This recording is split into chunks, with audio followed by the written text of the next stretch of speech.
नमस्कार, I welcome you to कानपा education. मैं हूं चंदन चौबे। मैं ये गारंटी से कह सकता हूं कि जैसे ही आपने मीडिया में या न्यूज़पेपर में ये स्टेटमेंट पढ़ा होगा कि सुप्रीम कोर्ट ने तो स्टेट यानी गवर्नमेंट की खाट खड़ी कर दी है हेट स्पीच को लेकर।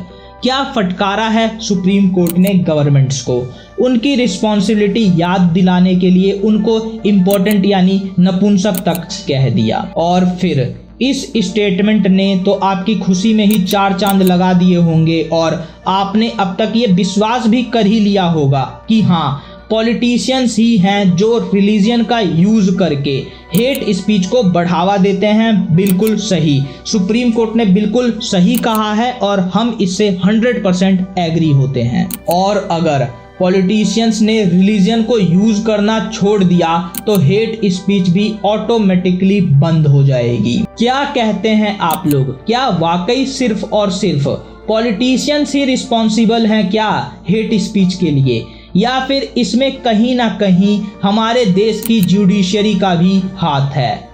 आइए चलते हैं सच की ओर गहराई से खोद कर निकालने। नाउ मैं आपको सबसे पहले हेट स्पीच पर आए एक और सुप्रीम कोर्ट के ऑर्डर की बात बता दूं, जिसमें सुप्रीम कोर्ट ने कहा था कि दिल्ली, यूपी और उत्तराखंड की गवर्नमेंट्स को सियो मोटिव एक्शन ले लेना चाहिए, उनको कंप्लेंट्स का वेट नहीं करना चाहिए। यानी कि एकदम जो इन स्टेट्स की पुलिस है वो सुपरमैन बन जाए और जो कोई भी हेट स्पीच दे उस पर सियो मोटो एक्शन ले ले और उसको जेल में डाल दे। अच्छा जी, तो ये बात। अब यहाँ पर सुप्रीम कोर्ट खुद ही इस बात को क्लियर नहीं करता कि ये जो पुलिस है वो क्या एक्शन लेगी, क्योंकि कोई पर्टिकुलरली अक्सर ऐसा होता है कि कोई किसी रिलीजन या कम्युनिटी का बिना नाम लिए यानी बिना डायरेक्टली कुछ बोले सब कुछ इनडायरेक्टली बोलता है। फिर ऐसा कहने वालों पर पुलिस क्या एक्शन लेगी, क्योंकि टेक्निकल बेसिस पर लूपहोल्स फाइंड करके कोर्ट ही ऐसे लोगों को छोड़ देती है। अरे आप चिंता मत करो, इसमें मैं आपको और क्लियरली समझाता हूँ। पहले ये देखिए कि ये मैटर जो है वो 21 अक्टूबर 2022 को था, उसमें ऐसा ऑर्डर आ जाता है। फिर आज इसी हेट स्पीच पर सुनवाई चल रही थी। तब तक इस बीच कुछ और भी इशू हो जाते हैं देश में, जैसे केरला के ही एक डीएमके पार्टी के लीडर हैं, वो ब्राह्मण्स के जेनोसाइड की बात करते हैं और इस पर भी केरला की गवर्नमेंट उनके खिलाफ कोई एक्शन नहीं लेती। अब सुप्रीम कोर्ट की जो ये आज की बेंच बैठी है उसने हेट स्पीच के लिए सिर्फ दिल्ली, उत्तराखंड और यूपी को ही चुना, बल्कि केरला को नहीं चुना। केरला के लिए सुप्रीम कोर्ट ने कोई भी नोटिस इशू नहीं किया। इसी पर आप देखिए कि जो सॉलिसिटर जनरल है तुषार मेहता, जो सेंट्रल गवर्नमेंट को रिप्रेजेंट करते हैं, वो कहते हैं कि सुप्रीम कोर्ट सेलेक्टिव हो रही है, वो भी पॉलिटिकल पार्टी को ही देखकर बोलती है। केरला को इस लिस्ट में इंक्लूड क्यों नहीं किया गया? आखिर ऐसा क्यों होता है कि सुप्रीम कोर्ट भी बायस्ड हो जाती है? और ऐसा हमने देखा भी है। सुप्रीम कोर्ट के सेलेक्टिव होने के क्वेश्चन को हम वैलिड क्यों ना माने? इन case of Owaisi 15 minute hate speech, जिसको सारी दुनिया ने सुना देखा, वहां पर सारे एविडेंसेस क्लियरली अवेलेबल थे, तब भी 10 साल तक प्रोसीडिंग होती है, केस में सुनवाई होती है और उसके बाद कोर्ट जो है उन्हें फ्री कर देता है, उन्हें गिल्टी नहीं मानता और यहाँ पर एक्सप्लेनेशन दिया जाता है टेक्निकल लूपहोल्स का, जबकि वहाँ पर वो क्लियरली नाम लेकर हिंदू और मुस्लिम कहता है। Even then there are lack of technical basis.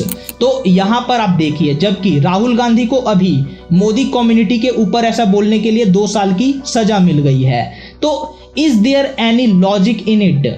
क्या इसे आप क्या समझ सकते हैं? And then in case of Prashant Bhushan for contempt of court सिर्फ ₹1 की पेनल्टी लगाई जाती है।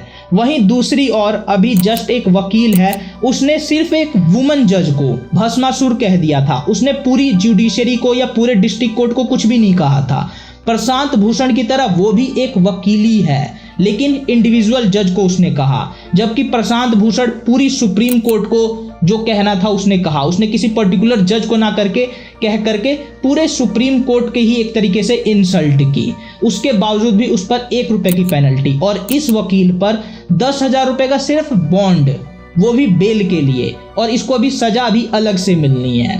तो यहाँ पर क्या डिफरेंस है, क्या चीजें हैं, ये मुझे आज तक समझ में नहीं आई। और इसके बाद इस हेट स्पीच के मामले में जैसा सॉलिसिटर जनरल बोल रहे हैं, केरला या दूसरे स्टेट्स को भी इंक्लूड करना चाहिए था, क्योंकि ऐसी रिपोर्ट भी आ रही है कि सुप्रीम कोर्ट के जज महोदय हंस रहे हैं अगर उनके आगे कोई ब्राह्मण्स के जेनोसाइड की बात करता है।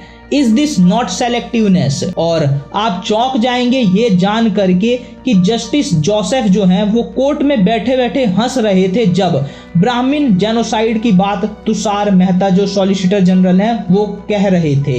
तो यहाँ पर आप देखिए कि सुप्रीम कोर्ट जैसे इंस्टीट्यूशन के लिए क्या ये एक बहुत बड़ी शर्मनाक बात नहीं है? नाउ फाइनली मैं ये कहना चाहता हूँ कि कोर्ट्स अपनी रिस्पॉन्सिबिलिटी से नहीं भाग सकती जस्ट गवर्नमेंट को ब्लेम कर देने से, क्योंकि वो खुद कई बार हेट स्पीच देने वालों को प्रॉपर एविडेंस होते हुए भी सजा नहीं दे पाते। तो सारा ब्लेम गवर्नमेंट्स को नहीं दिया जा सकता या किसी पॉलिटिकल पार्टी या पॉलिटिशियंस को नहीं दिया जा सकता। कोर्ट्स को भी यहाँ पर अपनी रिस्पॉन्सिबिलिटी लेनी होगी। और यहाँ पर कोर्ट्स स्टेट या पुलिस को कह रही है कि आप सुओ मोटो एक्शन ले लीजिए। मेरे हिसाब से तो ये काम खुद कोर्ट्स को करना चाहिए। कोर्ट्स के पास ज़्यादा पावर है, क्योंकि आप यहाँ पर क्या कहना चाहते हैं, पॉलिटिशियंस को आप एक तरफ कह रहे हैं कि वो हेट स्पीच देते हैं, फिर वही पॉलिटिशियंस गवर्नमेंट में हैं और उन्हीं पॉलिटिशियंस के अंडर में पुलिस काम कर रही है, तो उनसे आप सुओ मोटो एक्शन लेने की उम्मीद कर रहे हैं। आप खुद क्यों नहीं ले रहे सुओ मोटो एक्शन? और उसके बाद अगर पुलिस यहाँ पर एक्शन लेती भी है तो बाद में कोई एक तरीके से एविडेंस ना मिलने पर कोर्ट यही कहेगा कि जो पुलिस है वो मतलब बेवजह एक्शन ले रही है और ह्यूमन राइट्स को वायलेट कर रही है। क्योंकि यहाँ पर मुझे एक समानता कोर्ट्स की प्रोसीडिंग में दिखती नहीं है। कोई जज कुछ कहता है और कोई जज कुछ और कहता है। इसके अलावा जो मेन प्रॉब्लम है इन सारी प्रॉब्लम्स का, जो मेन जड़ है इन सारी प्रॉब्लम्स का, वो है इंटेलेक्चुअल डेप्रिवेशन को कम करना। हेट स्पीच को आसानी से रोका जा सकता है अगर इंटेलेक्चुअल डेप्रिवेशन को कम किया जाए। इंटेलेक्चुअल डेप्रिवेशन का सिंपल मतलब होता है नॉलेज की कमी। तो जो लोग हेट स्पीच देते हैं उनमें अवेयरनेस या नॉलेज की कमी होती है। एंड इवन नाउ मैं सुप्रीम कोर्ट की एक बात से सहमत हूँ। उन्होंने कहा है कि हेट स्पीच एक विशियस साइकिल क्रिएट करता है। बिल्कुल सही बात है। इसमें पहले एक कम्युनिटी दूसरी कम्युनिटी का अपमान करता है, इंसल्ट करता है, फिर दूसरी कम्युनिटी उसी रिवेंज को लेने के लिए उस कम्युनिटी का अपमान करती है किसी और मुद्दे पर, और इस तरीके से ये साइकिल चलता ही रहता है।